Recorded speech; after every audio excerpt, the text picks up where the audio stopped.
Hey guys, how's it going? And welcome back for another Hell Let Loose video with the Terminator. With Update 10 now live and the game officially launched, I've been thinking a lot about the future of the game, whether we'll get the same regular updates we've been getting in early access, what kind of content we can expect to see in 2022, and beyond that, how much of that content will be about fixing the game versus adding new content, new maps, and new forces. There's a lot to discuss, guys, from what we know about the game's future and the roadmap to how console support will affect the game development. So let's jump right in.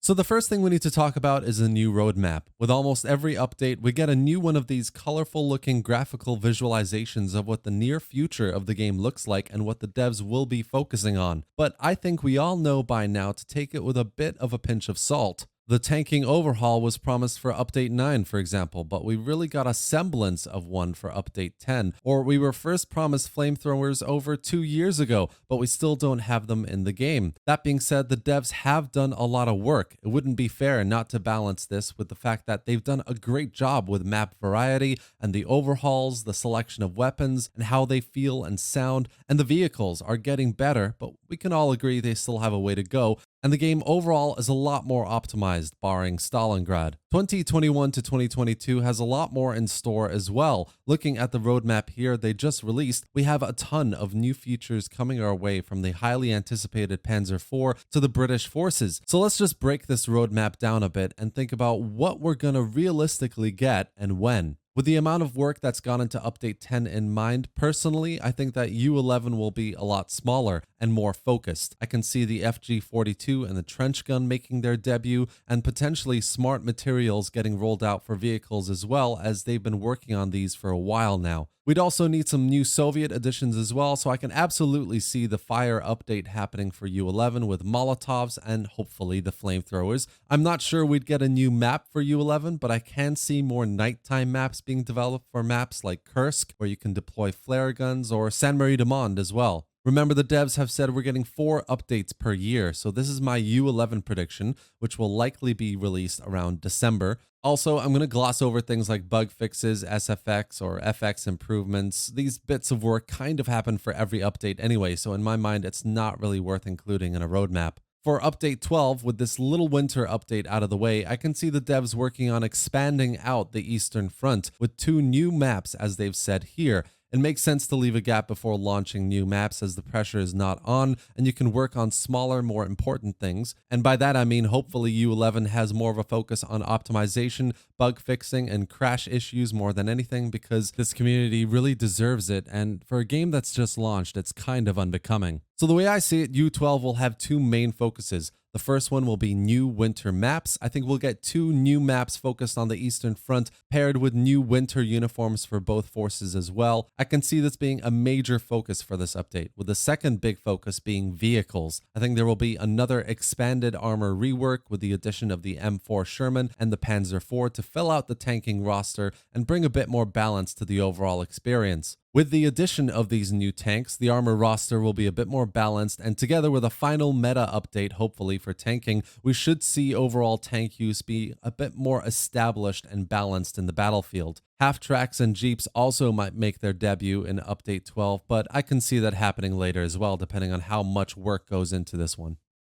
Now, for the rest of the updates planned, I can't really predict anything, but we do 100% know that the British forces will be introduced, we know that the console support will be released, and we know that the campaign mode will be coming as well, though I think this will more likely come later on, maybe 2023. So there is a lot to be excited about. Part of the British forces update will be a bridge map, as far as we know, and likely one more map on top of that as well. Much like the Eastern Front, there's going to be a lot of work going into it with new uniforms, weapons, vehicles, etc. So it's going to be a big one and will likely take the bulk of one of these updates. That being said, I was doing a little bit of digging recently about Hell Let Loose news and what we know about the British forces being introduced, and I found this little nugget of info. Black Matter's CEO Max recently did an interview that saw coverage on NME as well as PCGamer, saying that the British forces will likely be a paid expansion, guys. He's also stated they'll work on a way to prevent the restriction of lobbies or teams depending on what maps they have access to, which just begs the question,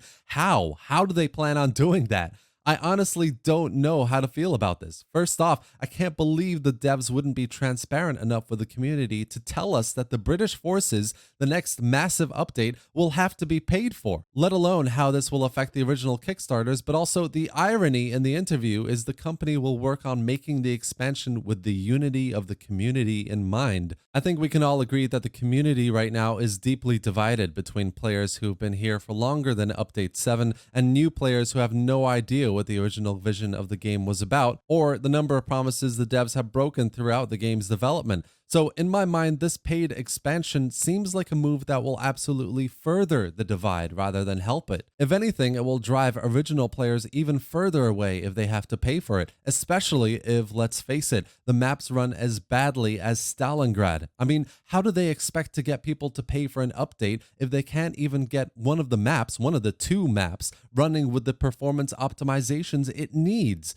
Also, let's just talk about console support for a second. For a game that still has a ridiculous amount of graphics issues, map optimization issues, and let's be honest, dev transparency with the community, how do they expect to pull this off? I mean, yes, game development on console is a bit easier compared to PC, so there shouldn't be as many of the optimization issues we're facing here. But if we're going to get a 10 to 25 pound price tag with every new expansion for the game, I see a lot of people being turned away if the first player reviews come in and they're all about performance issues and crashes and the like. Overall, I'm hopeful for the future of Hell Let Loose. I think, as with every update, there will be a mixed bag of really great things and things that just don't work or are wholly unnecessary. But that's the nature of game development, especially for a company that in its roots didn't really have a lot of game development experience.